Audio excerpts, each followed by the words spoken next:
রমজান শরীফকে আল্লাহ পাক এত বরকতপূর্ণ করেছেন যে এই মাসে যদি কেউ এক রাকাত নফল নামাজ আদায় করে, অন্যান্য মাসে 70 রাকাত নফল নামাজ আদায় করলে যে সওয়াব হয়, সেই সওয়াব আল্লাহ পাক সেই বান্দার নামায় আমলে লিপিবদ্ধ করেন। সকলে বলি সুবহানাল্লাহ। রোজার গুরুত্ব সম্পর্কে আগের জুম্মায় মাশাআল্লাহ আলোচনা করা হয়েছে, কিন্তু আজকের বিষয় হলো যে আমরা যারা রোজা করি না, আমাদের অনেকেই আছে শরীর সুস্থ আছে, সবল আছে, সম্ভব আছে রোজা করা, কিন্তু তারা রোজা রাখে না। আল্লাহ পাক রব্বুল আলামিন তাদের জন্য কঠিন শাস্তির কথা ঘোষণা করেছেন। যেমন যারা রোজা করবে, আল্লাহকে রাজি খুশি করার জন্য যারা রোজা রাখে এবং শরীয়তের মাপকাঠিতে যারা চলাফেরা করে, ঝগড়া বিবাদ ঝামেলা অশান্তি থেকে দূরে সরে থাকে এবং সংযত অবস্থায় থাকে, সবর ধৈর্য অবস্থায় থাকে এবং রোজাটাকে পরিপূর্ণ করে, এই সমস্ত রোজাদারদের জন্য বলা হচ্ছে যে সমস্ত ফেরেশতা কুল, যারা ফেরেশতা, আল্লাহ পাক রব্বুল আলামিনের যত ফেরেশতা, কোটি কোটি ফেরেশতা আছে, তারা সেহরির পর থেকে, মানে রোজা আরম্ভ হবার থেকে নিয়ে আর মাগরিব পর্যন্ত, রোজা শেষ না হওয়া পর্যন্ত ওই ফেরেশতারা ওই রোজাদার বান্দাদের জন্য, রোজাদার বান্দাদের ক্ষমার জন্য, মাগফিরাতের জন্য দোয়া চাইতে থাকে। সকলে বলি সুবহানাল্লাহ। এত গুরুত্বপূর্ণ ব্যাপার। আল্লাহকে পাওয়ার জন্য যত ইবাদতের মাধ্যম আছে, আল্লাহকে খুশি করার জন্য যত ইবাদতের মাধ্যম আছে, সে নামাজ হোক, কোরআন শরীফ, কোরআন মাজিদ তেলাওয়াত হোক, দান খায়রাত হোক, হজ করা হোক, যাকাত দেওয়া হোক, ফিতরা দেওয়া হোক, ভালো মন্দ কাজ হোক, যত মাধ্যম আছে আল্লাহকে খুশি করার, সব থেকে উত্তম মাধ্যম হলো, একটা অনন্য বৈশিষ্ট্যের মাধ্যম হলো রোজা, সিয়াম পালন করা। কারণ মানুষ আল্লাহকে খুশি করার জন্য এতটাই তারা পরহেজগারিতা অবলম্বন করে যে তার ঘরের ভিতরে খাবার মজুদ আছে, দরজা দিয়ে মনে করলে একটু খেয়ে নিতে পারে, কি পারে তো নাকি? ঘরের ভিতরে বিস্কুট আছে, মুড়ি আছে, চানাচুর আছে, অন্য ফলমূল আছে বা অন্যান্য খাবার আছে, কিন্তু আল্লাহকে খুশি করার জন্য, আল্লাহকে খুশি করার জন্য তারা এতটাই পরহেজগারিতা অবলম্বন করে, তাকওয়া অবলম্বন করে যে ঘরের ভিতরে মনে করলে লুকিয়ে কিছু খেয়ে নিতে পারে, কিন্তু আল্লাহকে ভয় করে। আল্লাহ দেখতে পাবেন, বান্দা মানুষ দেখতে পাক আর না পাক, আমার আল্লাহ তো দেখতে পাচ্ছে, অতএব আমি যদি খেয়ে নেই তাহলে আমার রোজাটা হবে না, আমার আল্লাহ খুশি হবে। এই যে তাকওয়া, এটা আল্লাহর কাছে বিরাট প্রশংসনীয় এবং আল্লাহর কাছে খুব পছন্দনীয় ব্যাপার। আমি বান্দার খাবার দিয়েছি, সব দিয়েছি, সব কিছু ব্যবস্থা আছে, তারপরেও আমার খুশি করার জন্য সে খাচ্ছে না, আমার হুকুম পাবন্দি করছে। অতএব নামাজ পড়লে আলাদা জান্নাত পাবে কোনো জায়গায় নেই। লাখ লাখ টাকা খরচা করে হজ করলো, উমরা করলো, আলাদা স্পেশালিস্ট জান্নাত পাবে তার কোনো নিশ্চয়তা নেই। মসজিদ তৈরি করে দিল, মাদ্রাসা করে দিল, দান খায়রাত করলো, অন্যান্য ইবাদত বান্দেগি করলো, কিন্তু স্পেশালিস্ট একটা জান্নাতের 8টার মধ্যে একটা স্পেশাল জান্নাত তৈরি করেছে, কোনো আমলের সেই জান্নাত পাবে সেরকম কোনো নিশ্চয়তা নেই। শুধুমাত্র এটা এমনই একটা ইবাদত যেটা হলো রোজা। এই রোজাদারদের জন্য আল্লাহ পাক একটা স্পেশালিস্ট জান্নাত তৈরি করে রেখেছেন, তার নাম হলো রাইয়ান। সকলে বলি সুবহানাল্লাহ। আমরা আল্লাহর দরবারে দোয়া চাই আমাদের রোজাকে কবুল করে নেন, সকলে বলি আমিন। এবং তার কবুল করা রোজাটাকে হাতিয়ার করে, ওসিলা করে আমরাও যেন সেই রাইয়ান নামক জান্নাতে যেতে পারি, সেই সুযোগ যেন আমরা পেয়ে থাকি, সকলে বলি ইনশাআল্লাহ। রোজাদারের ফজিলত খুবই গুরুত্বপূর্ণ। বলা হচ্ছে রমজান মাসে জান্নাতের সমস্ত দরজাগুলো খুলে দেওয়া হয়, জাহান্নাম দোজখের সমস্ত দরজাগুলো বন্ধ করে দেওয়া হয়, আর শয়তান ইবলিসের যে দলবল আছে সেই দলটাকে টোটালটাকে তাদের আটক করে রাখা হয়। টোটাল ইবলিসের দল, ইবলিসকে, তার দলকে, শয়তানের দলকে পুরো আটক করে রেখে দেওয়া হয়। কেন? কোরআন মাজিদ অবতীর্ণ হয়েছে রোজার মাসে। রোজার মাসটাকে আল্লাহ পাক এত গুরুত্ব কেন দিয়েছেন? এর একটা কারণ আছে। তার কারণ হলো এই রমজান মাসে, রোজার মাসে, শাহরু রমাদান আল্লাযী উনজিলা ফীহিল কুরআন হুদাল লিন-নাস ওয়া বায়িনাতিন মিনাল হুদা ওয়াল ফুরকান। রোজার মাসকে এত সম্মান দিয়েছেন আল্লাহ, তার কারণ হলো রোজার মাসে অবতীর্ণ হয়েছে কোরআন মাজিদ। কোরআনের সম্মানে রমজান মাসকে আল্লাহ পাক সম্মানিত করেছেন। আর কোরআন সম্মানিত হয়েছে কার জন্য? কোরআন সম্মানিত হয়েছে কার জন্য বলেন তো?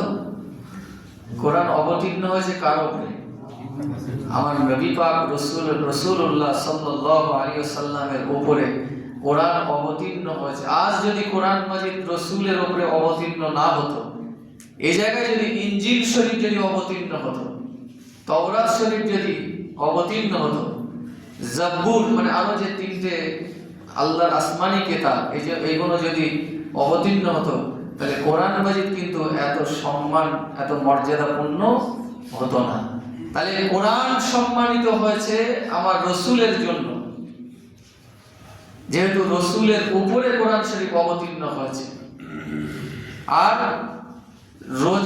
রোজা সম্মানিত হয়েছে যেহেতু রসুলের উপরে কোরআন অবতীর্ণ হয়েছিল, আর ওই কোরআন রমজান মাসে অবতীর্ণ হয়েছে। শাহরু রমাদান আল্লাযী উনজিলা ফীহিল কুরআন, রোজার মাসে কোরআন শরীফ অবতীর্ণ করা হয়েছে, সেজন্য রমজান মাসকে সম্মানিত করা হয়েছে কোরআন মাজিদের খাতিরে। সকলে বলি না সুবহানাল্লাহ। এজন্য এই কোরআন মাজিদকে আমাদের বুকে আঁকড়ে ধরে রাখতে হবে। রমজান মাসে, অন্যান্য মাসে তো তেলাওয়াতের সঙ্গে সঙ্গে রোজার মাসে বেশি বেশি করে আমাদের তেলাওয়াত করতে হবে। কত সুযোগ আল্লাহ দিয়েছে বান্দাদের জন্য, কত সুযোগ। তিনটে মানে একটা সূরা, দুটো লাইন, চারটে আয়াত। বিসমিল্লাহটা ধরলে, বিসমিল্লাহির রহমানির রহিম ধরলে পাঁচটা আয়াত, পাঁচটা আয়াত বিসমিল্লাহ ধরে। লাইন হচ্ছে আড়াইখানা, পরিপূর্ণ তিনটেও লাইন না। কোন সূরা বলতো? সূরাতুল ইখলাস। কোন পারায়? 30 পারা, একদম লাস্টের দুটোর 112 নম্বর সূরা। 114টা সূরার মধ্যে 112 নম্বর সূরা, লাস্ট দুটো সূরার আগের সূরা। কোরআনের সম্মানের খাতিরে এবং আল্লাহর একত্ববাদের ঘোষণা যেহেতু ওই সূরা ইখলাসের মধ্যে দেওয়া হয়েছে, বলা হচ্ছে এই সূরা ইখলাস, বিসমিল্লাহির রহমানির রহিম। সবাই আমার সাথে বলেন, বিসমিল্লাহির রহমানির রহিম। কুল হুয়াল্লাহু আহাদ আল্লাহুস সামাদ লাম ইয়ালিদ ওয়া লাম ইউলাদ ওয়া লাম ইয়াকুল লাহু কুফুয়ান আহাদ। কতটুকু সময় বান্দার জান্নাতে দেবে বলে আল্লাহ কত রকম সুযোগ করে দিয়েছে, আমরা নিতে পারি। এই সূরা যদি এমনি মাসে তেলাওয়াত করেন, এমনি সময়, তাহলে কি হলো? 3 বার তেলাওয়াত করলে 1 খতম কোরআন শরীফের সওয়াব পাওয়া যায়। 1 খতম কোরআন শরীফ কত টাকা লাগতো? কম বেশি 6666টা আয়াত। যারা হাফেজ সাহেব, যারা তারাবি পড়ে, তারা বুঝতে পারে কতটা তেলাওয়াত করতে গেলে কতটা কষ্ট। আপনি বুঝতে পারবো না, যারা হাফেজ নয়। যারা তারাবি আদায় করছে পড়ছে তারা বুঝতে পারে। 3 বার সূরা ইখলাস এমনি সময় তেলাওয়াত করলে যদি 1 খতম হয়, আর রোজার মাসে তেলাওয়াত করলে কতটা হবে? 70 বার কোরআন শরীফ খতমের সওয়াব পাওয়া যাবে। কেউ কি এই রোজার মাসে ইচ্ছা করে সওয়াবের আশায় আল্লাহর খুশি করার উদ্দেশ্যে তেলাওয়াত করেছেন? করেননি? সত্যি যারা করেছে মাশাআল্লাহ, ভালো করবেন। তাহাজ্জুদের নামাজ আদায় করবেন। সারা বছরে হয়তো সুযোগ হয় না, কিন্তু রোজার মাসে বিরাট সুযোগ। রোজার মাসে নফল ইবাদতের মধ্যে ফরজ, ওয়াজিব আর সুন্নতে মুআক্কাদা, এই 3টে যে মেন ইবাদত আছে, আমল আছে, এই 3টে আমলের পরে সবথেকে মর্যাদাপূর্ণ নামাজ হলো তাহাজ্জুদের নামাজ, যেটা কিনা আল্লাহ রসুল তার উপরে ছিল ফরজ। এবং যদি আল্লাহ রসুল এটা মনে করতেন যে আমার উম্মতের উপরে ফরজ হয়ে যেত, কিন্তু তিনি চাননি। কেন? যে আমার উম্মতরা তারা হয়তো পেরে উঠবে না, সেজন্য সেটা আদায়ের দিক দিয়ে হয়তো সুন্নাত, কিন্তু আল্লাহর কাছে মর্যাদা হচ্ছে ফরজের সমতুল্য। আর সুযোগ সব থেকে বেশি রয়েছে রোজার মাসে। কি সুযোগ বেশি রয়েছে? আপনি মনে করলে তারাবি পড়ে গিয়েও বাড়িতে পড়তে পারেন, কেন কম বেশি 11টার দিক থেকে তার সময় শুরু হচ্ছে আর একদম সেহরি শেষ হওয়া পর্যন্ত। তাহলে আপনি যদি 2টোর সময় খেতে ওঠেন, কি 2:30টায় ওঠেন, 3টে ওঠেন, 3:30 ওঠেন, একদম সুন্দর সুযোগ। আপনি ভাত খেয়ে নিয়ে বা খাবার আগে 2-4 রাকাত তাহাজ্জুদের নামাজ পড়ে আপনি ভাত খেয়ে নিলেন, সেহরি খেলেন, চা খাবার খেলেন, বসে বসে না থেকে সূরা ইখলাস, যদি কিছু নাই পারেন কোরআন শরীফ, সূরা ইখলাস তো অন্তত পারেন, এটা অন্তত তেলাওয়াত করতে পারেন তো কেন অযথা আমরা সময় নষ্ট করব? এই মাস বহু মানুষ কেঁদে কেঁদে পায় না, তারা কবরে চলে গেছে। কবরবাসীদের যদি একবার তুলে জিজ্ঞাসা করার সুযোগ থাকতো, তারা বলতো আমার দুনিয়ার কিচ্ছু দরকার নেই, আমি শুধু দুনিয়ায় যাবো আর যা কিছু আছে আমি তো দান করে তো দেবই দেবো, আর আমি সারাক্ষণ আমল ইবাদতের মধ্যে থাকবো। যদি তাদের তুলে বা তাদের কাছে যদি জিজ্ঞাসা করার মতো সুযোগ থাকতো, কিন্তু সেই সুযোগ নেই বলে আমরা বুঝতে পারি না, আমরা উপলব্ধি করতে পারিনি কত রকম সুযোগ দিয়েছে আল্লাহ। এই রমজান মাস রোজা প্রত্যেকটা নবীর উম্মতের উপরে ছিল, কিন্তু রোজা ছিল প্রত্যেকটা নবীর উম্মতের উপরে রোজা ছিল, কিন্তু এত ফজিলতপূর্ণ রোজা ছিল না, এত ফজিলতপূর্ণ রোজা ছিল না। মুসা নবী আলাইহিস সালাতু ওয়াস সালামের জামানায় একটা রোজা ছিল, কিন্তু এত ফজিলত ছিল না। এই রোজার মাসে আল্লাহ পাক একটা রাত রেখেছে, লাইলাতুল কদরি খায়রুম মিন আলফি শাহর, 1000 মাসের থেকেও উত্তম রাত হলো ওই রাত। কিসের জন্য? আল্লাহ রসুলের কাছে যা জিজ্ঞাসা করছে, সাহাবারা জিজ্ঞাসা করছে যে আমাদের তো বয়স অল্প হবে, 60 বছর, 70 বছর, 50 বছর, খুব বেশি হলে 100 বছর। আগের নবীর উম্মতেরা 1000 বছর, 1200 বছর, 1100 বছর, 800 বছর, 900 বছর বেঁচেছেন। তা তাদের আমলের সাথে আমরা কিভাবে পাল্লা দেব? আমরা কিভাবে পাল্লা? তারা যেরকম আমল করবে 700 বছরের, আমরা 70 বছরে এক হবে? রাউন্ড ফিগারে এক হবে না। আল্লাহর রসুলকে আল্লাহ পাক জানিয়ে দিলেন এই চিন্তা সাহাবায়ে কেরামদের বহু পূর্বে আমার আল্লাহ তিনি চিন্তা করে রেখেছেন। সকলে বলি সুবহানাল্লাহ। বহু পূর্বে যে আমার নবী মুহাম্মদুর রাসূলুল্লাহ সাল্লাল্লাহু আলাইহি ওয়াসাল্লামের উম্মতরা কিভাবে কাল কিয়ামতের মহাময়দানে মাথা উঁচু করে সওয়াব বেশি নিয়ে দাঁড়িয়ে পড়বে, তার ব্যবস্থা আমি আল্লাহ স্বয়ং করে রেখে দিয়েছি। সকলে বলি না সুবহানাল্লাহ।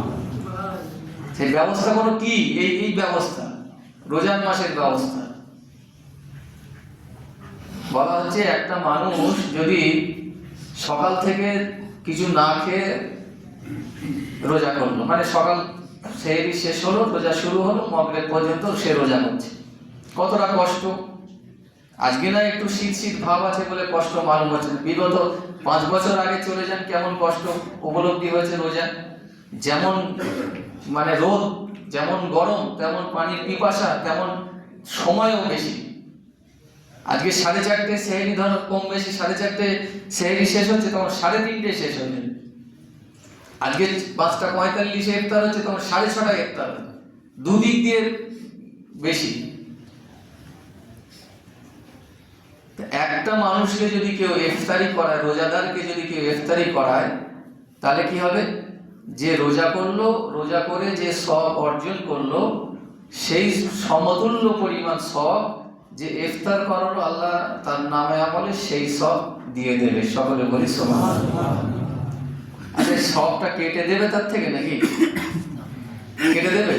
ধরেন একটা রোজা করে সে 100টা সওয়াব কথা বলে, তা আল্লাহ কি তার এর থেকে 50 কেটে ওকে 50 দিয়ে 50 দেবে?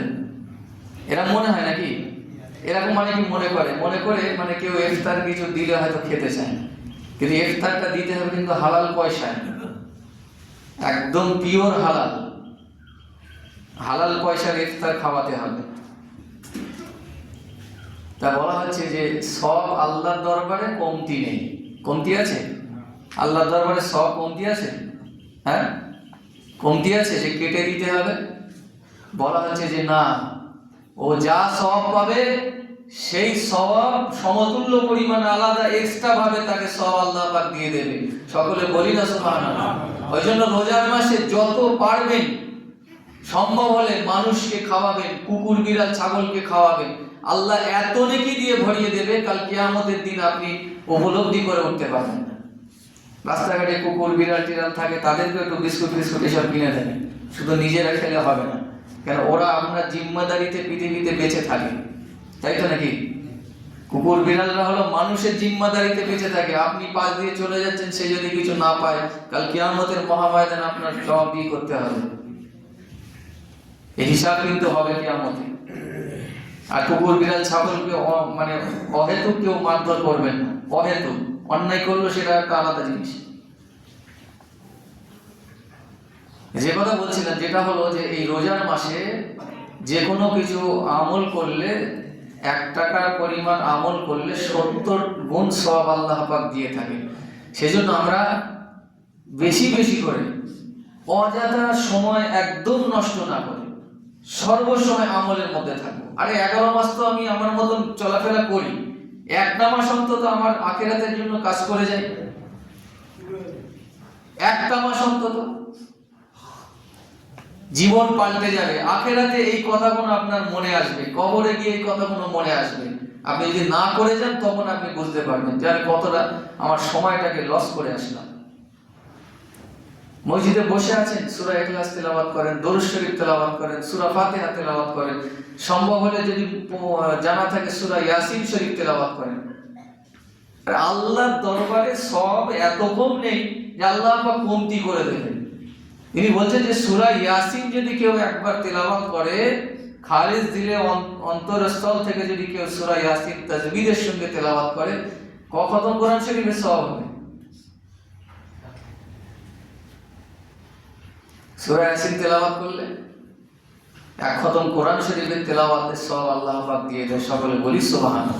সূরা ইয়াসিন ক পৃষ্ঠা? 4 থেকে 4.5 পাতা হিফজ কোরআন শরীফ। হাফেজি কোরআন শরীফে খুব বেশি হলে 4-4.5 পাতা সূরা ইয়াসিন। খুব বেশি হলে যারা হাফেজ যারা, তাদের 5 মিনিট 6 মিনিট সময় লাগবে। আর এমনি যারা তেলাওয়াত করে 10-15 মিনিট সময় লাগতে পারে। আপনি বসে আছেন, তেলাওয়াত করেন। কিন্তু দেখি মসজিদে এসে যত গল্প, যত মানে কিস্সা কাহিনী, যত আড্ডা দেওয়া, যত কথাবার্তা, সব মসজিদে এসেই হয়। মসজিদে এসেই হচ্ছে। এখনো পর্যন্ত ইমাম সাহেবদের বলে দিতে হয় কাতার সোজা করে নেন। কেন বলতে হবে? মুয়াজ্জিন যখন আল্লাহু আকবার বলে শুরু করবে, আপনার ডিউটি আপনাকে কাতার সোজা করা। ইমাম সাহেবকে বলে দিতে হয় যে হাত দিয়ে, ডান হাত দিয়ে ভাত খান, বলে দিতে হয়। ইমাম সাহেবকে বলে দিতে হয় যে এইভাবে খেতে হয়, এইভাবে থালা ভাত মাখাতে হয়, এইভাবে খেতে হবে, এইভাবে এই করতে হবে। যদি খাবার বেলা যদি আপনাকে বলে না দিতে হয়, তা আপনি কাতার সোজা করা রেগুলার কেন আপনাকে বলতে হয়? টাইম হয়ে যাবে, আপনার ডিউটি সামনের কাতার পূরণ আপনাকে করতে হবে। ফাঁকা রয়েছে, আপনাকে এসে ফাঁকা জায়গা পূরণ করতে হবে। সামনের থেকে যে যত সামনের দিকে দাঁড়াবে তার নেকি তত বেশি হবে। আমি যদি আমি ওখানে পড়লেও 4 রাকাত পড়তে হবে, সামনে পড়লেও 4 রাকাত পড়তে হবে, নাকি কম বেশি আছে? কম বেশি আছে মনে হয়। পিছনে মনে হয় সেজদা মনে হয় একবার দিতে হয়, নাকি একবার? তা পিছনেও যা সামনেও তাই। কেন আপনি সামনে আসবেন না কেন? সবসময় চেষ্টা করবেন ডান দিক দিয়ে কাতারে দাঁড়ানোর জন্য, আর সবসময় চেষ্টা করবেন সামনের কাতার পূরণ করার জন্য। যার সময় অনেক হয়ে গেছে, আল্লাহ পাক আমাদের সকলকে বোঝার এবং আমল করার তৌফিক দান করেন। আর একটা হলো 4টে জুম্মা পাঠাবো। 4টে জুম্মা এবছর কটা জুম্মা? 4টে জুম্মা পাবো আমরা। এই 4টে জুম্মায় আমি আজকে আপনাদের কাছে আবেদন করব যে জুম্মায় যে টাকাটা আপনারা মসজিদে দেন, আল্লাহ পাক যেমন সওয়াব বাড়িয়ে দিয়েছে, 1 টাকা দিলে যেমন 70 টাকা সওয়াব বাড়িয়ে দিয়েছে, তা আল্লাহর উপরে খুশি হয়ে আপনারা আল্লাহর ঘরে একটু পয়সা বাড়াবেন না? বাড়াবেন না কি? আমার যে সারাদিনে যে রিজেক্টটা আমি পাই, কেউ 500, 600, 1000, যে যে যাই রিজেক্ট যা রোজগার করে, এটা দেয় কে? কে দেয়? আল্লাহ দেয় তো? আমি নিজে খাটি আর আল্লাহ দেয়? আমি নিজে খাটি, নিজে কাজ করি আর আল্লাহ দেয়? এটা তো অনেকে এরকম আমরা মনে করি, তাই তো নাকি? আচ্ছা, আল্লাহ যদি আমার 2টো হাত না দিত, কিচ্ছু দরকার ছিল না, ধরেন 2টো হাত দেয় না যদি দিত, কাজ করার ক্ষমতা আমার থাকতো? থাকতো কি? আচ্ছা, যদি আমার কিচ্ছু নাই, 2টো ছোট ছোট চোখ, এই চোখ 2টো যদি আমার মানে অন্ধ করে দিত, কানা করে দিত, আমি কিছু করতে পারতাম? ভিক্ষা করা ছাড়া আমার রাস্তা ছিল না। কত নিয়ামত আমাকে দিয়েছে। পৃথিবীর যে কি জিনিস সেটা কানা মানুষ তারা উপলব্ধি করতে পারবে না। কত নিয়ামত আমরা পেয়েছি। অন্ধ মানুষকে যদি একবার পৃথিবীর দেখানোর জন্য চোখটা যদি তাকে দিয়ে দেওয়া হয়, তখন সে বুঝতে পারবে যে চোখের মর্যাদা কতটা। কিন্তু আমাদের যেহেতু ছোটবেলা থেকে জন্ম থেকে আমরা চোখ দিয়ে দেখছি বলে আমরা মর্ম বুঝি না। অতএব আল্লাহ পাক যেমন আমাদের সওয়াব বাড়িয়ে দিয়েছে, আমি যদি 10 টাকা দেই অন্য সময়, আমি ভাববো যে না, আরো 10 টাকা করে আমি বেশি দেবো, আরো 20 টাকা আমি বেশি দেবো। দেবো কাকে? আল্লাহকে দেবো। যিনি দিচ্ছেন তাকেই দেবো। তিনি খুশি হয়ে এমন ভাবে আপনাকে বাড়িয়ে দেবে, আপনি বুঝতেই পারবেন। সকলে বলি সুবহানাল্লাহ। বরকত দেনেওয়ালাকে আল্লাহ। অতএব আমরা সবাই এই রোজার মাসটাকে গুরুত্ব দেবো, রোজার মাসটাকে সম্মান দেবো, তাজিম দেবো। ওমরে ফারুক রাদিয়াল্লাহু তাআলা ঈদের সময় সবাই আনন্দ করছে, ওমর হুজুর এত কান্না কাঁদছে, মানে বাচ্চারা যেরকম কুকড়িয়ে কুকড়িয়ে কাঁদে সেইভাবে কাঁদছে। বলছে যে সবাই ঈদের আনন্দ মাতোয়ারা, তুমি কাঁদছো কেন? বললো এই রোজার মাস আমার থেকে চলে যাচ্ছে, আমি আর আমার জীবনে রোজার মাস পাবো কিনা সন্দেহ আছে। অতএব সেই দুঃখে, সেই ইয়েতে আমি কাঁদছি। অতএব আমরা বুঝতে পারলাম না যে রোজার মাসটা কি। আল্লাহ পাক আমাদের সকলকে বোঝার এবং আমল করার তৌফিক দান করেন। সকলে